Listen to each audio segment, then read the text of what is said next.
thank you very much. It's a pleasure to be with President Erdogan of Turkey, and we've been friends for a long time, actually, even for 4 years when I was in exile, unfairly, as it turns out. Rigged election, he knows about rigged elections better than anybody.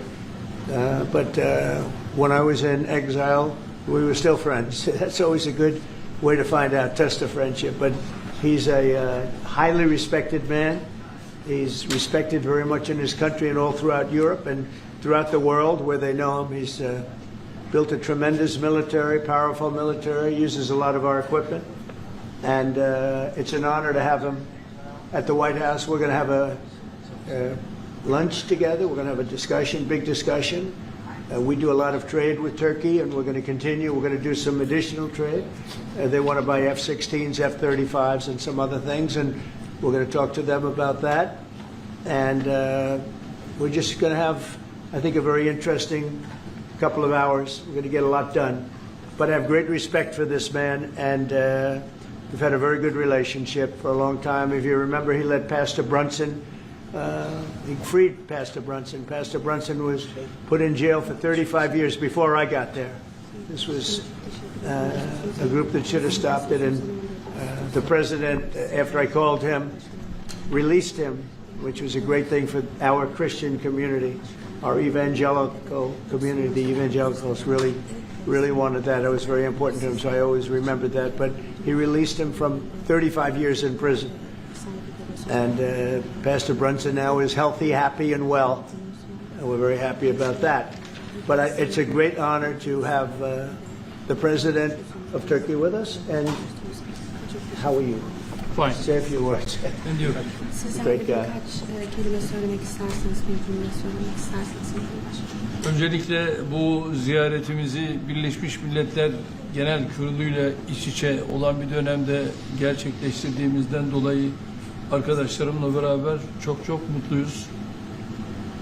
Gerek Sayın Trump'ın birinci döneminde gerekse ikinci dönemde Türkiye-Amerika ilişkilerinde farklı bir süreci yaşıyoruz.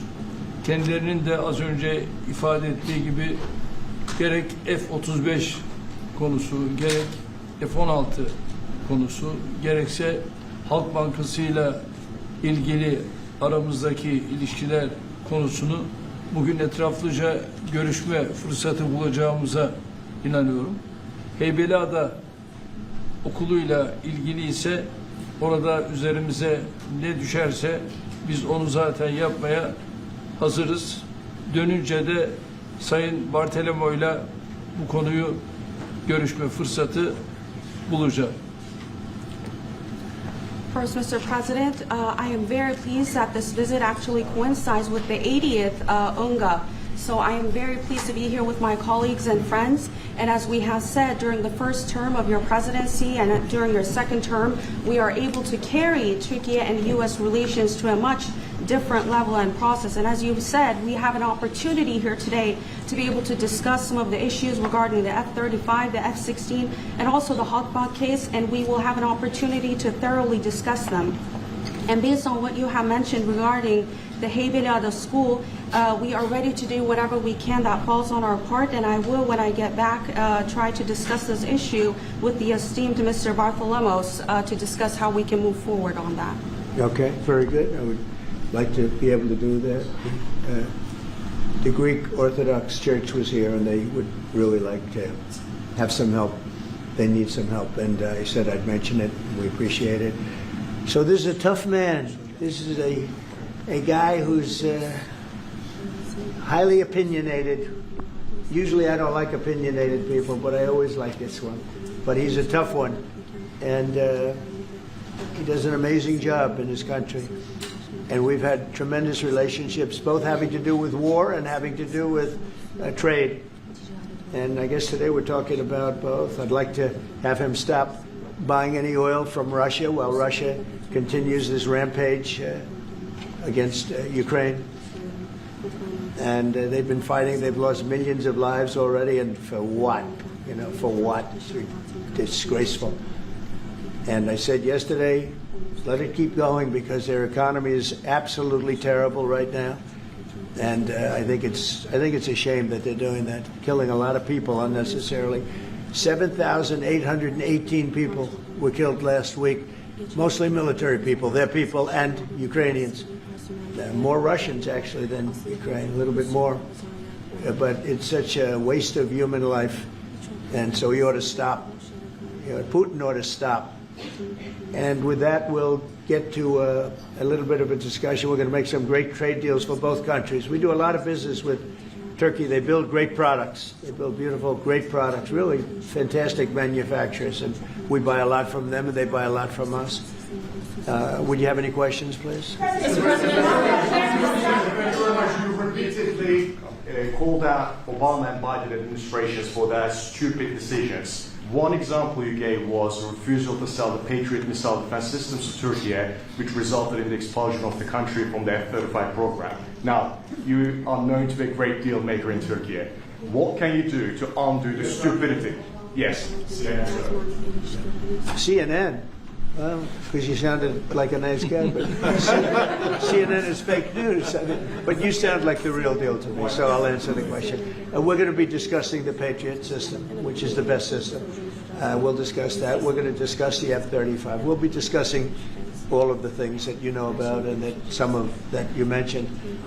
And I think he'll be successful with buying the things he'd like to buy. What concrete steps can you say to Well, make that deal? we haven't even started yet, but I know he wants the F-35, and he's wanted that, and we're talking about that very seriously. And the F-16, we're in great shape.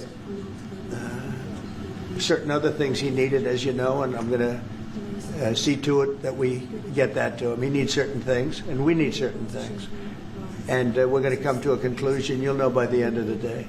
Go ahead, please. Mr. President, I will walk factories, Mr. President. Sayın Cumhurbaşkanım, siz Başkan Trump'ın ne kadar barış için çabalar gösterdiğini daha önce de söylemiş bir Cumhurbaşkanısınız. Ve siz de bölgede birçok ülkeyle, birçok liderle görüşmeler, kontaklar kurabiliyorsunuz. Bu konuda birlikte nasıl çalışabilirsiniz gelecekte? Buna inandığım için zaten bunları söylüyorum. Birlikte el ele bölgedeki bu sıkıntıları aşacağımıza da inanıyorum. Mr. President, on tariffs, Mr. President. When are you planning Because I haven't to learned, lift I haven't learned his sanctions? language yet. Yes. What did he say? The gentleman was asking, Mr. President, you have referred to President Trump's peace efforts, and you have also contact with many leaders in the region. And what do you think that you can do about this? And Mr. President has said that, yes, I believe in the peace efforts that President Trump is leading, and together we will be able to overcome the challenges in the region. I think it's true. He's got tremendous influence in the region. Yeah, please. Mr. President, when are you planning to lift Gaza sanctions against Turkey? Against sanctions against Turkey? Could be very soon. Mr. If we President, have a good meeting, almost immediately. Mr. President, are you going to impose tougher sanctions on Erdogan is Russia? removing tariffs on U.S. goods, and what impact it would be in U.S. production? Where are you from? Turkey. I see. We have a lot of people from Turkey here. That's You good. are Because I like the restaurant questions very much, actually. They're very nice questions. We'll see about tariffs. We're going to be talking about tariffs. We already removed that. Well, we're going to be talking about that. Mr. President, are you willing to impose tougher sanctions on Russia, even if not all NATO countries stop purchasing Russian oil? We're going to be seeing about that. The NATO countries were disappointing in that regard, but they've been very amazing in other ways. They did, as you know, they went from 2% to 5% GDP, and that's a big step, and it's paid. I mean, they have the money there. And we're selling a tremendous amount of military equipment to NATO. We're selling. We're not giving like Biden did. We're selling it to NATO, and it's a lot. They're buying a lot, and I assume they're giving it to Ukraine. They could buy it for other reasons too, but I assume they're giving most of it to Ukraine. But they're buying highly sophisticated weaponry, and they're paying for it full price. And that's how we're involved. Biden gave $350 billion. Look, this war would have never started if I were president. If I were president, this war would never be happened. It would have never happened. Yeah. Mr. President, I'd like to ask about Gaza. Are you on the same page, Mr. Erdogan, for Palestine, Israel? Well, I don't know his stance. I can't tell you about that. I just say that We want to get Gaza over with. I had a great meeting with the leaders of that area, of that region, generally speaking, the Middle East. We had a great meeting the other day at UNGA, as you know, and I think we're close to getting some kind of a deal done. Yeah, we want to get the hostages back. I have to get the hostages back. We're the ones that got the hostages, all of them that we have now. But it looks like there are 20 living hostages and probably 38 or so dead hostages. Pretty sad. And the parents of those dead souls, those dead, mostly men, boys, in many cases like literally boys, they want those bodies back so badly, as much as though they were alive. And so we had a very good meeting with the representatives of the most powerful countries in the Middle East, and I think we're going to be close to a deal.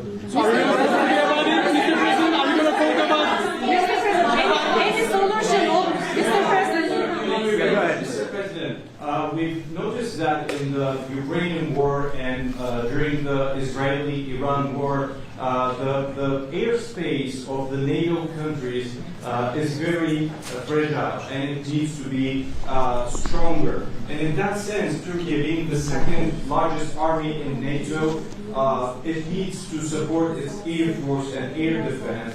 How do you look at this issue in general as a NATO? Because it's the eastern flank of it. We're in NATO, and you know, they're paying now 5% of GDP. Nobody thought that was possible, and they agreed to that 6 months ago when I was there.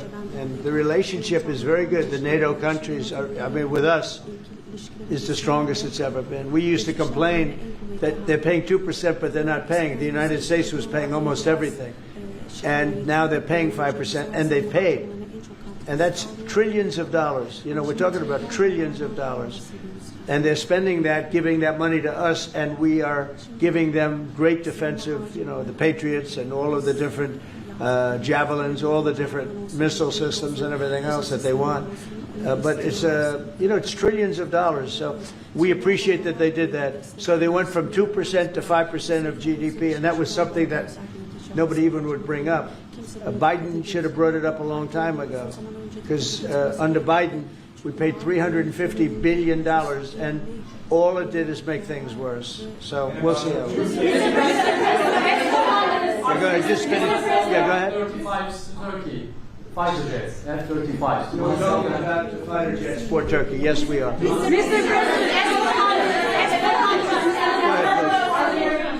we going to see any steps going to be taken today about the issue, about the things that are going on in the Gaza, Palestine? Are we going to? It could be today. Yeah, it could be today. We have a very strong dialogue going on with Saudi Arabia. With, I would say, you have 4 or 5 real leaders that are being good. As you know, I met with Qatar, Saudi Arabia, UAE. We met with Jordan. The King of Jordan was there. We had a really great meeting. I think a lot was determined at that meeting. And I have to meet with Israel, and I have to do that also. They know what I want, and I think we can get that one done. I hope we can get it done. A lot of people are dying.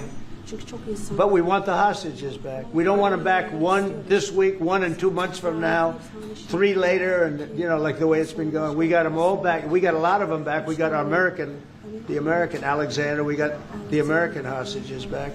But we have now 20 plus 38 bodies, dead bodies, and we want them all back. And we want them back at one time.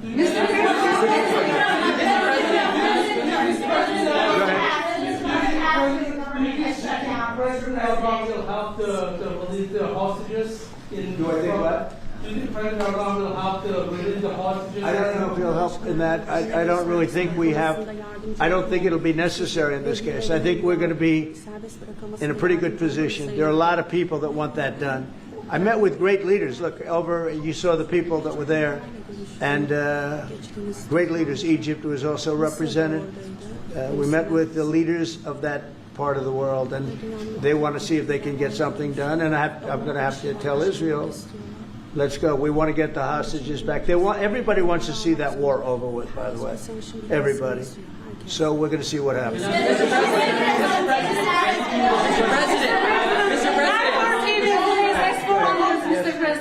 How do you see a joint initiative with President Erdogan to bring the President of Russia, Putin, and President Zelensky to the negotiating table?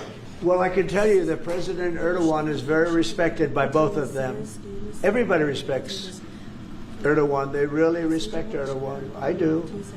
And I think he could have a big influence if he wants to. Right now, he's very neutral. He likes being neutral. So do I like being neutral. But he's somebody that if he got involved, the best thing he could do is not buy oil and gas from Russia. If he did that, that would be probably the best thing. He knows Putin like I know Putin. I thought Putin, I settled, as you know, 7 wars, and it's probably more than that if you really want to know the real facts, but 7 wars, and I thought this would be among the easier ones to settle. But I'm very disappointed in Putin. And he's been fighting hard, he's been fighting long, and they lost millions, they lost like 1 million soldiers. And you know, with all of the heavy bombardment over the last 2 weeks, they've gained almost no land. Think of that. They've gained almost no land. And I'm not going to ever call anybody a paper tiger, but Russia spent millions and millions of dollars in bombs, missiles, ammunition, and lives, their lives. And they've gained virtually no land. I think it's time to stop. I really do.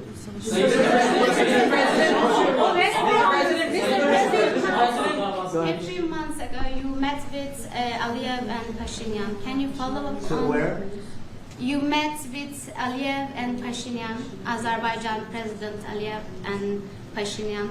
Can you follow up on what you want to say about current process? No, I can't. I just... I like this guy. I like him. He's from CNN. Fake news, the worst fake news, but I like him. So it's CNN Turkey. I'll get Brian. Go. Syria has been a major issue between the two countries for the past decade. And you said the future to Syria is in Erdogan's hands back in, I think, December and January. And the countries are in the process of integrating little fractures into the main government. When do you want to see that happen? Well, I think President Erdogan is the one responsible for Syria, for the successful fight in ridding Syria of its past leader.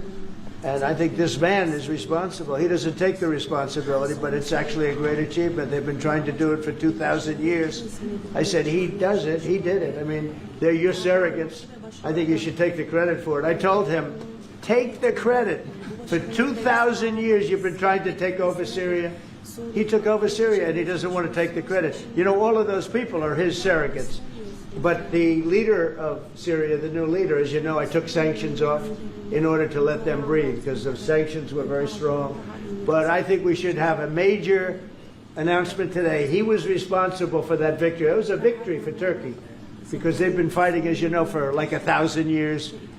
And it never went, you know, it was back and forth, but he's responsible for that. So he would have a lot to say with respect to Syria. But at his request, I took, and the request also of the King of Saudi Arabia, it's very interesting, and Qatar, they said if you could take the sanctions. We had very strong sanctions. They couldn't have lived with those sanctions, and I took them off to give them a chance to breathe. But the president was one of the people that was responsible for that. He asked me to do it. Mr. President, furloughs are very typical when the government shuts down. Why is the administration directing federal layoffs of federal workers this time? Well, this is all caused by the Democrats. They asked us to do something that's totally unreasonable. They never change. They want to give money away to illegally, people that entered our country illegally. They want to give them massive federal money. And we don't want to do that because it means everyone's going to just keep pouring back. Right now we have absolutely perfect borders like you haven't seen in many years. Even better than I had great borders during my 4 years, but these borders are stone cold closed. You can only come into our country legally now. But the Democrats want to give it all away. They want to open up the borders, Take a look at that. Big thing. They want to open borders again. After what we're going through now, getting rid of prisoners, getting rid of all of these people dropped out from mental institutions, drug dealers, drug addicts, everything. They're putting everybody into our country. It's all ended now. But this is what Schumer wants. This is what the Democrats want. They want to have, and they want to take our money. We're doing well because of tariffs. We're doing unbelievable. We're making more money than we ever have made. And by the way, we're going to take some of that tariff money that we made, just to get off the subject for a second. We're going to take some of that tariff money that we made. We're going to give it to our farmers, who are, for a little while, going to be hurt until it kicks in. The tariffs kick into their benefit. So we're going to make sure that our farmers are in great shape because we're taking in a lot of money. We're finding. The other day, it was very interesting. They found $31 billion. They said, "Sir, we found 31." I said, "You mean positively, right?" They said, "Yeah, 31 million more than we knew." And they said, "We don't know where it came from." I said, "Check the tariff shelf." They came back the following morning. They said, "You're right, sir. It came from the tariffs." We've never seen anything like this. So what we're going to be doing is we're going to be taking some money from all of the tariff money that we've taken, and we're going to distribute it to our farmers until the tariffs kick into their benefit, which ultimately the farmers are going to be making a fortune. But it's a process of, it has to kick in. All right, maybe one more. There was another shooting at an ICE facility in Texas yesterday. Detainees were killed.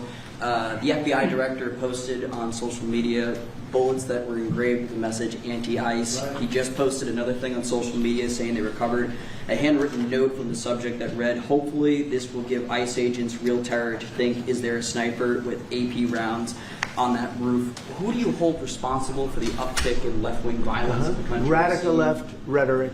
The radical left is causing the problem. They're out of control. They're saying things, and they're really dumb people. I mean, I look at Crockett. I look at some of these people. They're very low IQ people, actually. But the radical left is causing this problem, not the right, the radical left. And it's going to get worse, and ultimately it's going to go back on them. I mean, bad things happen when they play these games. And I'll give you a little clue. The right is a lot tougher than the left. But the right's not doing this. They're not doing it, and they better not get them energized, because it won't be good for the left. And I don't want to see that happen either. I'm the president of all the people. But the radical left is causing this. Radical left Democrats are causing this problem, and it gets worse. It gets worse, and it'll be a point where other people won't take it anymore, and that will not be good for the radical left, and we don't want that. Okay, thank you. Mr. President, it seems like an indictment on James Comey is imminent. Would this be the first step in accountability for pushing the hoax of Russia, along with Barack Obama involved as well? Well, I can't tell you what's going to happen because I don't know. You have very professional people headed up by the Attorney General, Todd Blanche, and Lindsay Halligan, who's very smart, good lawyer, very good lawyer.